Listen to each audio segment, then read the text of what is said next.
Hello, good morning, welcome to दृष्टिकोण IAS. तो इस सेशन में हम लोग आज के सभी महत्वपूर्ण करंट अफेयर्स पे चर्चा करेंगे और जितने भी क्वेश्चंस बन सकते हैं उन सबको बिंदुवार देखेंगे। ये करंट अफेयर्स आपके लिए लाए गए हैं the Hindu, Indian express, all India radio, PIB से, सिर्फ आपके एग्जाम पॉइंट ऑफ व्यू से एकदम इंपॉर्टेंट। चलिए तो शुरू करते हैं। आज का जो पहला क्वेश्चन है वो है, भारत में यूनिवर्सल एक्सेप्टेंस डे कब मनाया जाता है? ठीक है, तो यूनिवर्सल एक्सेप्टेंस डे होता क्या है, तो समझिए इस चीज को। देखिए, आज के टाइम में पूरी दुनिया ही एक विलेज बन गई है, यानी कि पूरी दुनिया जो है एक गांव की तरह लगने लगा है, क्योंकि जिस दुनिया के एक कोने में बैठा व्यक्ति इस दुनिया के दूसरे कोने में बैठे व्यक्ति से आराम से संपर्क कर सकता है, कोई बाउंड्री नहीं। ठीक है, और ये किसके कारण पॉसिबल हुआ है? सिर्फ और सिर्फ इंटरनेट के कारण। ठीक है, आप अमेरिका में चले जाइए, वहां से व्हाट्सएप कॉल कर लीजिए, आपको पता ही नहीं, फील ही नहीं आएगा कि इतने दूर पे है, क्योंकि एक दूसरे से सारी चीजें कनेक्टेड है। आप अमेजन पे कुछ ऑर्डर करते हैं, आप अमेरिका से सामान मंगा सकते हैं, आप अमेरिका में रहने वाले लोग इंडिया से सामान मंगवा सकते हैं। ठीक है, तो ये जो बाउंड्रीज थी वो खत्म लगभग हो चुकी है इंटरनेट की वजह से। ठीक है, तो आखिर गांव में यानी पूरी दुनिया में अलग अलग भाषा के लोग रहते हैं। अगर हम भारत की ही बात कर ले तो भारत में भी अलग अलग भाषा के लोग रहते हैं जो अपनी भाषा में ही इंटरनेट को जानना चाहते हैं। मान लेते हैं कोई गुजराती है, उसको हिंदी नहीं आती, कोई वेबसाइट ओपन हो रहा है, वहां पे हिंदी में सारा चीज है या इंग्लिश में सारा चीज है, उन गुजराती को समझ में नहीं आएगा। तो क्या करना है, उसको गुजराती में ही वो सामान देना है। इंटरनेट का वो चीज, जितने भी चीजें हैं इंटरनेट पे, वो उनके लिए गुजराती में अवेलेबल हो, तेलुगु में अवेलेबल हो, तमिल में अवेलेबल हो, उड़िया में अवेलेबल हो, कन्नड़ में अवेलेबल हो। यानी व्यक्ति जिस भाषा में जानना चाहता है उसी भाषा में उसके लिए इंटरनेट उपलब्ध हो। यही है यूनिवर्सल एक्सेप्टेंस, सार्वभौमिक स्वीकार्यता, सब लोगों को स्वीकार हो ये चीज। तो कब मनाया जाता है? ये 28 मार्च को जो है हर साल ये मनाया जाता है। ठीक है, 28 मार्च को मनाया जाता है। मेन संस्था कौन सी है इसको मनाने वाली? ये है माइती। माइती यानी ministry of electronics and information technology. कौन है वर्तमान में मंत्री इसके? अश्विनी वैष्णव। ठीक है, कौन है मंत्री इसके? अश्विनी वैष्णव। ठीक है, अश्विनी वैष्णव साहब जो है इसके मंत्री है, साथ में रेल मंत्री भी है। ठीक है, हर साल 28 मार्च को मनाया जाता है ये चीज, सार्वभौमिक जो है यूनिवर्सल एक्सेप्टेंस डे। ठीक है, मेन मंत्रालय जो है मैथी है। इसका जो थीम है, थीम इस बार का क्या है? थीम लिख लीजिएगा, थीम है इस बार का connecting the unconnected, building a multi language internet for विकसित भारत। यानी कनेक्टिंग द अनकनेक्टेड, जो अनकनेक्ट है, जो जुड़ा हुआ नहीं है, उसको कनेक्ट करना। Building A multilingual internet for विकसित भारत, विकसित भारत के लिए एक बहुभाषी इंटरनेट का निर्माण करना। ठीक है, जैसा कि मैंने बताया, जो जिस भाषा में समझता है उसी भाषा में उसको समझाना है। ठीक है, चलिए। और मेनली इस इवेंट में जो 28 मार्च को ये इवेंट हुआ था न्यू दिल्ली के इंडिया हैबिटेट सेंटर में, और यहाँ मेनली सबसे ज्यादा जिस चीज की चर्चा हुई थी वो है भाषणी की चर्चा हुई थी। ठीक है, भाषा इंटरफेस फॉर इंडिया, भाषा इंटरफेस फॉर इंडिया की चर्चा हुई थी। ठीक है, क्या था इस चर्चा में, क्या है ये भाषणी? तो भाषणी एक एआई ट्रांसलेशन टूल है। ठीक है, यानी आर्टिफिशियल इंटेलिजेंस पे वर्क करता है। और क्या वर्क करता है? ट्रांसलेशन का काम करता है। मान लेते हैं कि आप जो बोल रहे हैं वो हिंदी में, सामने वाले को इंग्लिश समझ में आता है, तो क्या करेगा? हिंदी टू इंग्लिश ट्रांसलेट करके उसको सुनाई देगा। ठीक है, रियल टाइम में ट्रांसलेट करेगा। संसद में भी जो है, संसद की कार्रवाइयों में भी अब भाषणी का यूज होने लगा है। ठीक है, तो अभी वर्तमान में भारत सरकार के द्वारा निर्मित किया गया, ये जो है माइटी के द्वारा डेवलप किया गया है भाषणी, इसका लगभग सरकारी वेबसाइट पे जो है यूज किया जा रहा है, ताकि भारत में जो भी लैंग्वेजेज है उसमें उस चीज को कन्वर्ट करके, ट्रांसलेट करके शुद्ध रूप से सामने वाले को समझा सके। और ये जो यूनिवर्सल एक्सेप्टेंस है तभी हो सकता है जब इंटरनेट सबके लिए अवेलेबल हो। इसमें सबसे बड़ा योगदान जो है भाषणी का है और आगे भी होने वाला है। ठीक है, समझ गया भाषणी क्या है? भाषणी एक एआई ट्रांसलेशन टूल है। दूसरा है, म्यांमार में आए भूकंप के राहत बचाव कार्य के लिए भारत सरकार ने कौन सा ऑपरेशन चलाया है? ठीक है, तो भारत सरकार के तरफ से जो ऑपरेशन चलाया गया वो है ऑपरेशन ब्रह्मा। ठीक है, ऑपरेशन ब्रह्मा। हम जानते हैं म्यांमार में जो है 7.7 तीव्रता का भूकंप आया है। ठीक है, अब तक लगभग 3000 लोग का जो सरकारी आंकड़ा जारी हो चुका है, ये 3000 लोग लगभग डेथ हो चुके हैं, ठीक है। और भारत पहला देश था जो म्यांमार में पहुंचा था राहत बचाव कार्य के लिए। ऑपरेशन का नाम है ऑपरेशन ब्रह्मा, ठीक है। चलिए, म्यांमार हम जानते हैं कहां पे, म्यांमार का जो पुराना नाम है बर्मा के नाम से हम लोग जानते हैं, ठीक है। कैपिटल नैपैदिया है, करेंसी म्यांमार क्यात है, ठीक है। करेंसी क्या है, म्यांमार क्यात है। चलिए नेक्स्ट देखते हैं हम लोग। नेक्स्ट है गणित का नोबेल माने जाने वाला एबेल प्राइज मसाकी काशीवारा को मिला है, वो किस देश के हैं, मसाकी काशीवारा, ठीक है। याद रखिएगा मसाकी काशीवारा ये जापान के हैं, ठीक है। याद रखिएगा कहां के हैं, ये जापान के हैं। और एबेल प्राइज को गणित का नोबेल माना जाता है, नोबेल इन मैथमेटिक्स, ठीक है। और ये दिया गया है नॉर्वे की संस्था है, नॉर्वे की साइंस एकेडमी है, उसके द्वारा जो है ये अवार्ड प्रदान किया गया, हर साल प्रदान किया जाता है। इस बार जो है जाने माने जो मैथमेटिशियन है उनको मिला है। क्यों मिला है, तो ये इनका जो कंट्रीब्यूशन है वो एल्जेब्रिक एनालिसिस और रिप्रेजेंटेशन थ्योरी के कारण जो इनको मिला है, development of the theory of D modules and discovery of crystal graphs, ठीक है। तो ये इनका रिसर्च था जिसके कारण इनके कंट्रीब्यूशन के कारण जो है इनको मैथ का नोबेल पुरस्कार माना जाने वाला एबेल प्राइज मिला है नॉर्वे की संस्था के द्वारा, ठीक है। कहां के है ये, जापान के हैं। तो जापान का हम लोग देख सकते हैं, ये मैप है जापान का, देख सकते हैं ये मैप है जापान का, ठीक है। जापान के जो प्राइम मिनिस्टर है वो कौन है, शिगेरू इशिबा, ठीक है। चलिए अगला पढ़ते हैं हम लोग।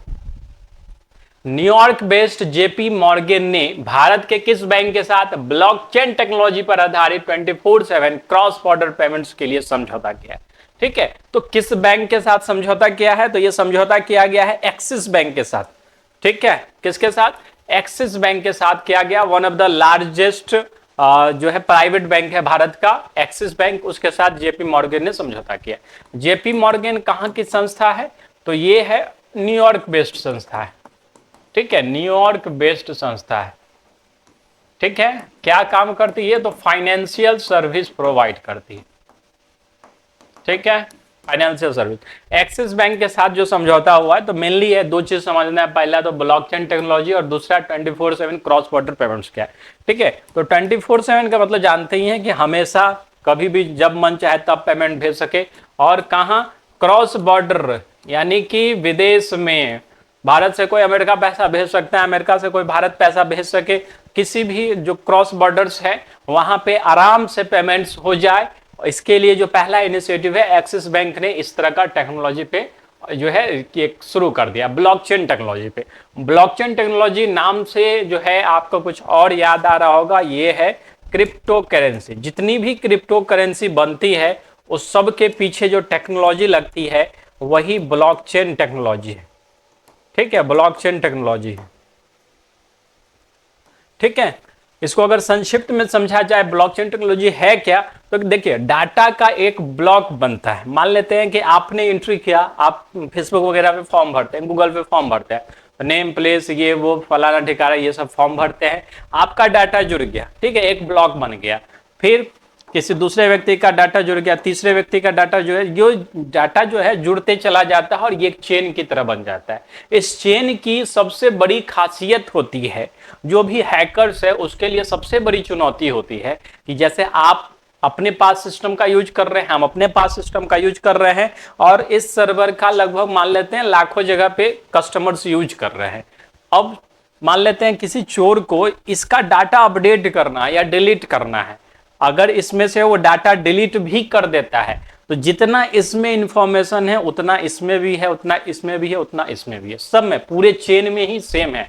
जिस तरह जंजीर का देखते हैं सारा लोहा का शेप वगैरह सब समान रहता है, उसी तरह से सारा डाटा सब में सेम है। अब इसमें से जैसे डिलीट किया तो इसमें से कॉपी हो गया, एट ए टाइम कॉपी हो गया, मतलब कितना भी ये डिलीट कर ले ये दूसरे तीसरे में से कॉपी होता रहेगा होता रहेगा होता रहेगा।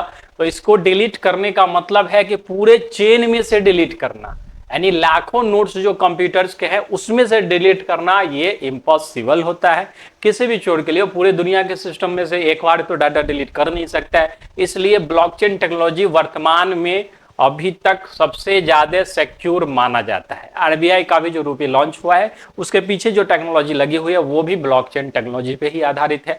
जितना भी क्रिप्टो करेंसी है, चाहे वो बिटकॉइन हो, डॉजी कॉइन हो, सब में जो है जो टेक्नोलॉजी लगती है वो ब्लॉकचेन टेक्नोलॉजी पे ही आधारित होती है। ठीक है, चलिए अगला देखते हैं हम लोग। हाल ही में लंदन बेस्ड संस्था द्वारा गोल्ड मर्क्यूरी अवार्ड किसे दिया गया है? तो गोल्ड मर्क्यूरी अवार्ड दिया गया है दलाई लामा को। ठीक है, किसको दिया गया है? दलाई लामा को दिया गया है। ठीक है, तो दलाई लामा, जैसा कि आप जानते होंगे, दलाई लामा को आप देखे भी होंगे। ठीक है, तो इनको गोल्ड मर्क्यूरी अवार्ड दिया गया है। दलाई लामा कोई नाम नहीं है, दलाई लामा पद का नाम है। जो इस पद पर बैठेगा उसको दलाई लामा कहा जाएगा। ठीक है, दलाई लामा जो मेनली जो है वो तिब्बत का जो सरकार है वो उस वहाँ के एडमिनिस्ट्रेटर के रूप में वो जाने जाते हैं, यहीं से वो सरकार बनाते हैं। भारत में रहते हैं क्योंकि तिब्बत से जो है चाइना वगैरह के कारण जो है वो भारत में शरण लिए हुए भारत में ही रहते हैं और यहीं बैठ करके तिब्बत में सरकार बनाते हैं, पूरा का पूरा सरकार चलाते हैं। ठीक है, कौन ये चुने गए हैं? दलाई लामा अवार्ड दिया गया है। दलाई लामा का जो वास्तविक नाम है यानी रियल नेम है वो तेंजिन ग्यात्सो है। ठीक है, तेंजिन ग्यात्सो, और ये 14th दलाई लामा है। ठीक है, 14वें दलाई लामा में इनको नोबेल पीस प्राइज मिल चुका है 1989 में। 1989 में इनको नोबेल पीस प्राइज मिल गया था। ठीक है, इनको जो गोल्ड मर्क्यूरी अवार्ड दिया गया है 1 अप्रैल धर्मशाला में ये फंक्शन हो भी चुका है, निकोलस डी सैंटिस के द्वारा प्रदान किया गया। छोटी छोटी चीज है, गोल्ड मर्क्यूरी इंटरनेशनल संस्था है उसके द्वारा इनको अवार्ड दिया गया। क्यों अवार्ड दिया गया? तो इनका जो अहिंसा है, ह्यूमन डिग्निटी है, इंटरफेथ डायलॉग है, एनवायरमेंटल सस्टेनेबिलिटी है, इन सब के कामों के कारण जो है दलाई लामा को ये अवार्ड दिया गया है। याद रहेगा ये चीज। दलाई लामा का जो रियल नेम है वो तेंजिन ग्यात्सो है, 14वें दलाई लामा है। नोबेल पीस प्राइज जो है इनको 1989 में ही मिल गया था। चलिए, अंतरराष्ट्रीय मुद्रा कोष ने हाल ही में अपने एडवाइजरी काउंसिल में भारतीयों को शामिल किया है। इनका नाम क्या है? तो इनका नाम है नटराज चंद्रशेखर। ठीक है, इनका नाम क्या है? नटराज चंद्रशेखर। ये किसके अभी चेयरमैन है? टीसीएस के। टीसीएस मतलब टाटा कंसल्टेंसी सर्विस। ठीक है, टाटा कंसल्टेंसी सर्विस के जो है चेयरमैन है वर्तमान में। किसके एडवाइजरी काउंसिल में शामिल हुए हैं? तो आईएमएफ, अंतरराष्ट्रीय मुद्रा कोष, जो पूरी दुनिया की सबसे बड़ी संस्थाएं हैं फाइनेंस के फील्ड में, अंतरराष्ट्रीय मुद्रा कोष और वर्ल्ड बैंक वगैरह है, तो अंतरराष्ट्रीय मुद्रा कोष के एडवाइजरी काउंसिल में शामिल हुए हैं। तो प्राउड की बात है, गर्व की बात है। ठीक है, चलिए, तो क्यों शामिल किया गया इनको? तो ये जो एडवाइजरी काउंसिल है क्यों बनाया गया है? तो एंटरप्रेन्योरशिप और ग्रोथ के लिए, कैसे जो है पूरी दुनिया में डेवलपमेंट होगा, ग्रोथ होगा, एंटरप्रेन्योरशिप का विकास होगा, इसके लिए इनको बनाया गया है। माइक्रो इकोनॉमिक्स और फाइनेंशियल पॉलिसीज पे जो है सपोर्ट देंगे, अपना सजेशन वगैरह देंगे। ठीक है, क्योंकि एक अच्छे पद पर है, चेयरमैन है टीसीएस के। ठीक है, चलिए, इंटरनेशनल मॉनेटरी फंड की अगर बात करें तो इंटरनेशनल मनी फंड का जो फाउंडेशन है जुलाई 1944 में हुआ था ब्रेटन वुड कॉन्फ्रेंस में। मैनेजिंग डायरेक्टर वर्तमान में क्रिस्टेलिना जॉर्जिएवा है, यूनाइटेड नेशन की एक स्पेशलाइज्ड संस्था है। फाउंडर बहुत कम पूछता है, फिर भी याद रखना है, जॉन मेनर्ड किन्स और हैरी डेक्स्टर व्हाइट के द्वारा इसका स्थापना किया गया था। ब्रेटन वुड में एक और संस्था का निर्माण हुआ था, वो है वर्ल्ड बैंक। हेडक्वार्टर इसका भी वाशिंगटन डीसी में है। Parent organisation World Bank Group है। गठन जुलाई 1944, सेम ब्रेटन वुड्स में। फाउंडर सेम है, जॉन मेनर्ड और डेक्स्टर व्हाइट। ठीक है, चलिए, वर्तमान में जो वर्ल्ड बैंक को लीड कर रहे हैं, वर्ल्ड बैंक के जो हेड हैं वर्तमान में, वो भारतीय मूल के ही अजय बंगा हैं। ठीक है, भारतीय मूल के क्या है? अजय बंगा है। ठीक है, चलिए अगला देखते हैं। हाल ही में 2025 एशियन रेसलिंग चैंपियनशिप कहां आयोजित हुई थी? ठीक है, तो 2025 का जो एशियन रेसलिंग चैंपियनशिप है वो अम्मान जॉर्डन में आयोजित की गई थी।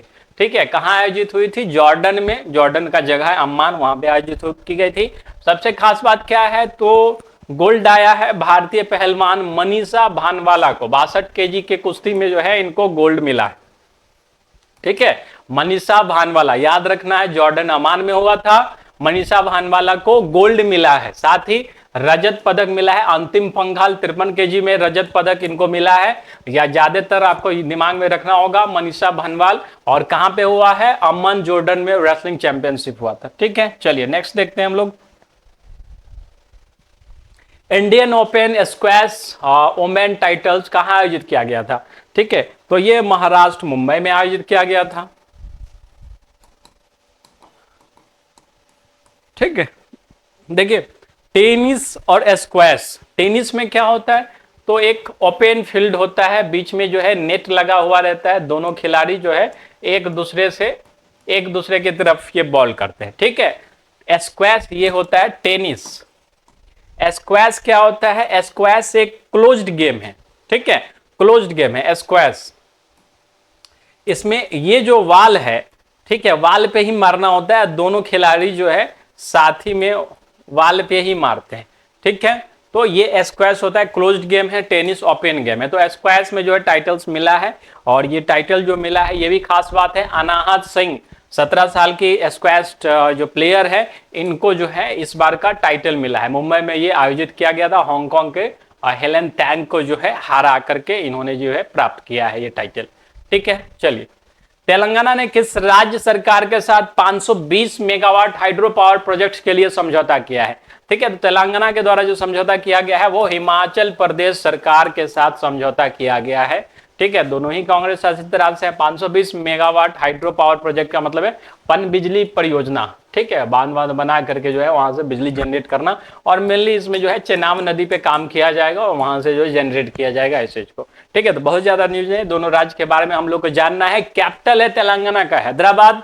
चीफ मिनिस्टर है रेवंत रेड्डी, यही रेवंत रेड्डी, और गवर्नर है जिष्णुदेव वर्मा, और फाउंडेशन 2 जून 2014 को आंध्र प्रदेश से अलग हुआ था जब कांग्रेस जा रही थी, उसका काम ही यही है, ठीक है, तेलंगाना। नेक्स्ट, हिमाचल प्रदेश की अगर बात करें तो हिमाचल का जो कैपिटल है शिमला है गर्मी में, और धर्मशाला विंटर में। चीफ मिनिस्टर है सुखविंदर सिंह सुक्खू, गवर्नर है शिव प्रताप शुक्ला, और 25 जनवरी 1971 को पंजाब से अलग किया गया था हिमाचल प्रदेश को। चलिए, किस राज्य सरकार ने हाल ही में अंत्योदय गृह योजना लॉन्च की है, ठीक है। तो अंत्योदय गृह योजना लॉन्च करने वाला सरकार है ओडिशा सरकार, ठीक है, ओडिशा के द्वारा जो है इसको लॉन्च किया गया है। इसमें बेनिफिट क्या है अंत्योदय गृह योजना में, तो मेनली इसमें क्या है, पक्का मकान बनाने के लिए जो अंत्योदय फैमिली के है 1,20,000 का सपोर्ट मिलेगा। साथ ही इसके सौभाग्य योजना के तहत, अब घर है तो बिजली चाहिए, तो सौभाग्य योजना के तहत जो है बिजली कनेक्शन मिलेगा, ठीक है। इसके साथ ही उज्ज्वला योजना के तहत एलपीजी कनेक्शन मिलेगा। इसके साथ ही स्वच्छ भारत मिशन के तहत टॉयलेट्स बनाने के लिए फंड मिलेगा। इसके साथ ही जो जल मिशन है, स्वच्छ जल मिशन है, उसके तहत जो है पाइप जल मिलेगा, स्वच्छ जल मिलेगा, ठीक है। तो इतनी सारे बेनिफिट्स जो है दिए जाएंगे इस योजना में, ठीक है। सीएम की बात करें ओडिशा के तो कौन है, मोहन चरण मांझी, ठीक है, और गवर्नर है कौन, हरि बाबू खंबापति, ठीक है, खंबापति, ठीक है। चलिए अगला देखते हैं, किस राज्य सरकार ने हाल ही में भागीरथ मोबाइल ऐप लॉन्च किया है। तो भागीरथ मोबाइल ऐप लॉन्च करने वाली सरकार जो है वो है उत्तराखंड सरकार, ठीक है। मेनली ये जल संरक्षण के लिए जो है मतलब किस तरह से हम नदियों को बचा सकते हैं, किस तरह से जो है प्रदूषण को खत्म कर सकते हैं, कचरा प्रबंधन कर सकते हैं, इन सबको मॉनिटर करने के लिए ये ऐप लॉन्च किया गया है। नाम है इसका भागीरथ मोबाइल ऐप, ठीक है, भागीरथ मोबाइल ऐप। बात करें उत्तराखंड की तो उत्तराखंड का भी 2 कैपिटल है, विंटर में देहरादून और समर में भराड़ीसेन। चीफ मिनिस्टर है पुष्कर सिंह धामी, गवर्नर गुरमीत सिंह है। 9 नवंबर 2000 को जो है उत्तर प्रदेश से बांट करके अलग किया गया था, ठीक है। चलिए नेक्स्ट देखते हैं, अंतरराष्ट्रीय मुद्रा कोष का मुख्यालय कहां स्थित है, ठीक है। तो अभी जो बताए थे शुरुआत में ही इसको बता चुके हैं, वाशिंगटन डीसी में जो है अंतरराष्ट्रीय मुद्रा कोष का मुख्यालय है, ठीक है। इसके बारे में हम जानते हैं, फाउंडेशन जो है जुलाई 1944 को हुआ था ब्रेटन वुड कॉन्फ्रेंस में। तो ब्रेटन वुड में 2 संस्था बनाई गई थी, एक आईएमएफ है और दूसरा वर्ल्ड बैंक है, ठीक है। इसलिए इन दोनों संस्थाओं को जो है ट्विन सिस्टर्स कहा जाता है, twin sister of Brayton would कहा जाता है, ठीक है। क्रिस्टेलिना जॉर्जिएवा ये जो है अभी लीड कर रही है, तो ये याद रखना है आपको। जॉन मेनर्ड किन्स और हैरी डेक्स्टर जो है इसका स्थापना की। गिफ्ट सिटी किस राज्य में स्थित है, तो गिफ्ट सिटी जो है जानते हैं गुजरात में स्थित है, गुजरात में स्थित है। तो गिफ्ट सिटी का समाचार क्यों आ गया? क्योंकि एक्सिस बैंक और जेपी मॉर्गन के द्वारा जो कोलैबोरेशन किया गया है वो सारा का सारा ऑपरेशन गिफ्ट सिटी में ही होगा। ठीक है, तो गुजरात में है गिफ्ट सिटी। गिफ्ट सिटी का जो फुल फॉर्म होता है, ठीक है, क्या होता है? गुजरात इंटरनेशनल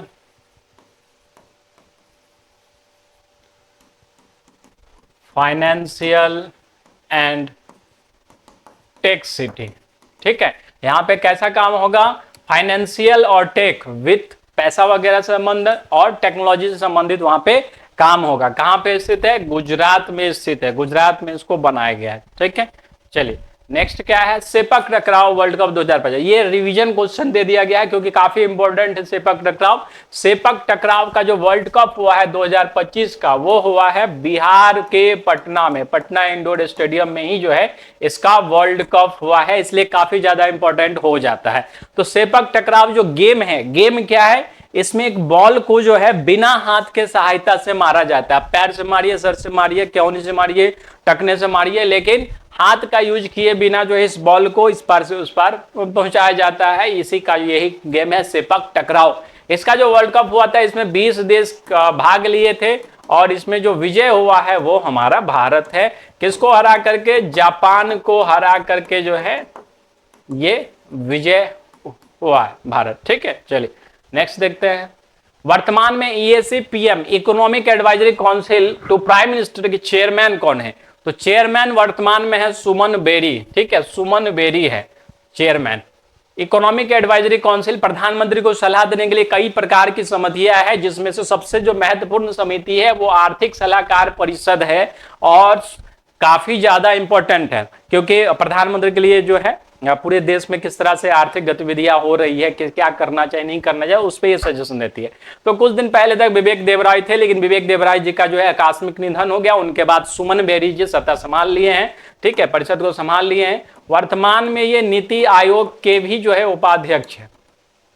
ठीक है, नीति आयोग के भी उपाध्यक्ष है सुमन बेरी साहब। ठीक है, निधि तिवारी भी इंपॉर्टेंट है क्योंकि ये कौन है? अभी इनको बनाया गया प्रधानमंत्री साहब का प्राइवेट सेक्रेटरी।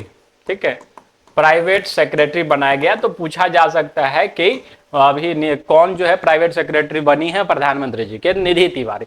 ठीक है, संजय कुमार मिश्रा जी भी इंपॉर्टेंट है।